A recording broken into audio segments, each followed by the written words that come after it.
આજે થઈ ગયું હતું ઉઠવામાં મોડું, એટલે હું સીધી ગઈ ફટાફટ રસોડા તરફ અને શાક બનાવ્યું. પછી મમ્મી જે કાલે વાડીએથી અથાણા માટે વસ્તુ લાવ્યા હતા એનો મેં સંભારો બનાવ્યો, અને એને અમે મારકંગણા કહીએ છીએ. તમે આને બીજું કંઈ કહેતા હોય તો કોમેન્ટ કરજો. પછી મેં રોટલી બનાવવાની શરૂઆત કરી. ગરમીમાં હું પણ શેકાય અને રોટલી પણ શેકી અને ગરવો ભરી દીધો. પછી ગઈ ગાયો તરફ. પહેલી રોટલી મંગળાને આપી, બીજી રોટલી ગૌરીને આપી, અને ધૂળિયો રોટલી ખાતો નથી. ત્યાં તો ચોકડીમાં થઈ ગયો તો વાસણનો ઢગલો. એ બધું સાફ કરી નાહી ધોઈ દિત્યાને લઈને હું ગઈ દિત્યાને ટીપા પીવડાવવા માટે પ્રાથમિક શાળાએ.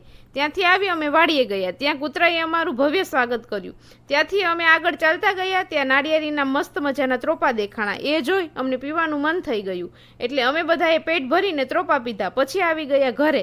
ત્યાં ફળિયામાં કચરો જોઈ દિત્યાબેન મારું હથિયાર ઉઠાવી મંડ્યા સાફ સફાઈ કરવા, અને મેં રસોઈ બનાવવાની શરૂઆત કરી. અડદની દાળ ધોઈને બાફવા મૂકી અને બીજી બાજુ ખીચડી બનાવી. પછી મસ્ત દાળનો વઘાર કરી અને રોટલા બનાવ્યા.